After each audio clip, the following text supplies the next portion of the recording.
생명과학원 46번째 시간으로 생태계 평형에 대해서 알아보도록 하겠습니다. 우리가 이전 시간에 배웠던 그 생물 다양성과 관련해서 이제 생태계 평형에 대한 개념을 설명해 볼 건데요. 생태계 평형 자체의 개념 자체는 크게 어렵지 않기 때문에 교과 내용으로 바탕으로 우리가 쭉 한번 살펴보도록 하겠습니다. 네, 생태계 평형입니다. 환경 요인의 급격한 변화나 사람의 간섭 없이 생물 군집의 크기와 개체수, 에너지 흐름이, 그러니까 환경 요인의 급격한 변화나 사람의 간섭이 없는 조건, 그러니까 그대로 있는 자연 상태죠, 그죠? 큰 변화가 없는 자연 상태에서 안정된 상태를 유지하는 것, 생태계 평형이라고 합니다. 그때 우리가 앞에서 배운 생물 군집의 크기, 개체수, 에너지 흐름 등 뭐 물질의 순환 이런 것도 마찬가지겠죠. 앞에서 배운 이런 여러 가지 요인들, 에너지, 물질, 생물적 요인들이 안정된 상태를 유지하는 것을 우리는 생태계 평형이라고 한다라고 정의를 하고 있습니다.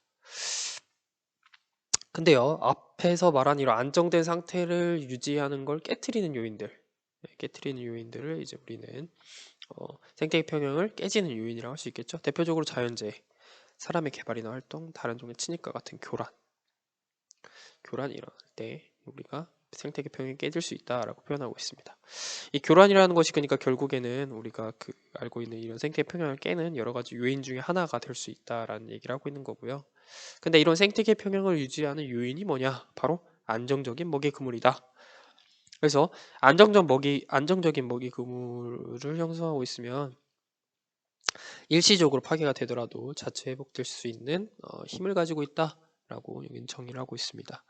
보시면은 그래서 이런 안정적인 먹이 그물은 우리가 알고 있는 생태계 평형을 유지하는 주요 원인이 됩니다.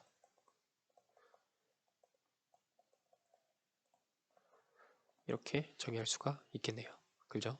즉, 우리가 알고 있는 이 생태계 내에서 가지고 있는 에너지의 흐름이나 물질의 순환이 우리가 앞에서 배운 것처럼 이 먹이 그물에 의해서 우리가 이루어진다라고 했잖아요. 그러니까 먹이 그물을 통해 이루어지는구나 라는 것을 우리가 알면 되겠습니다. 즉 결론적으로 말씀드리면 생태계 평형을 유지하는 데는 먹이 그물이 가장 큰 요인이다. 가장 큰 역할을 하고 있다라는 거죠. 자, 그래서요, 여러분 이제 책에서는 옐로스톤 국립공원의 먹이 그물 하면서 이제 뭐 회색곰, 사슴, 늑대 뭐 이런 식으로 나와 있잖아요. 그죠? 그때 이제 이 사슴 개체수가 계속 증가하고 있었는데 사슴 개체수가 계속 증가하면서 이제 회색곰의 먹이 중에 열매의 비율이 이렇게 원래는 이제 사슴 개체수가 적을 때는 이렇게 회색곰의 먹이 비율이 이렇게 20%가 넘었잖아요. 근데 이제 사슴 개체수가 증가하면서 어떻게 돼요? 먹이를 가지고 있는 비율이 점점 낮아지게 되죠. 대신에 뭘 먹는다? 사슴 먹는구나 라는 식으로 우리가 알 수가 있겠습니다. 그리고 이제 사슴 개체수가 너무 증가하니까 이 사슴을 사냥하는 포식자인 이 늑대를 도입해가지고 사슴 개체수를 조절해가지고 생태계 평형을 이뤘다라는 얘기를 하고 있는 거죠. 왜?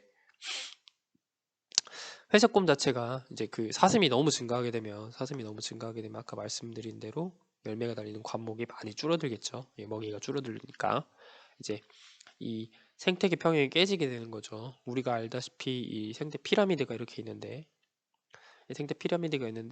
여기 이 부분이 이제 여기가 이제 우리 사슴 단계라고 볼 수가 있죠. 사슴 단계로 정리해서 그려보면 이렇게 이 먹이 그물이 있는 과정에서 알겠죠. 이쪽이 이제 열매, 여기가 사슴, 여기가 이제 늑대나 곰이 될 겁니다. 자, 그런데 여기서 보시면은 지금 늑대나 곰의 개체수가 이제 좀 적으니까 알겠죠? 상대적으로 사슴이 늘어나는 속도를 곰이 감당을 못하게 되면 무슨 일이 일어나냐면 생태계가 이런 식으로 사슴이 늘어나게 됩니다. 그러면 열매도 이렇게 줄어들게 되죠. 근데 이제 사슴 개체수가 늘어나는 거를 우리가 뭐예요? 늑대나 곰이 감당을 못하면, 늑대가 없었잖아요. 특히 옐로스톤 국립공원에서는 늑대가 없었어요. 그럼 뭐야? 사슴이 늘어나는 걸 감당을 못하게 되는 거죠. 그래서 이렇게 생태계 평형이 깨지게 되는데, 이 생태계 평형이 깨지니까 여기에 도입한 것이 늑대라는 생물을 여기다가 도입을 한 거죠.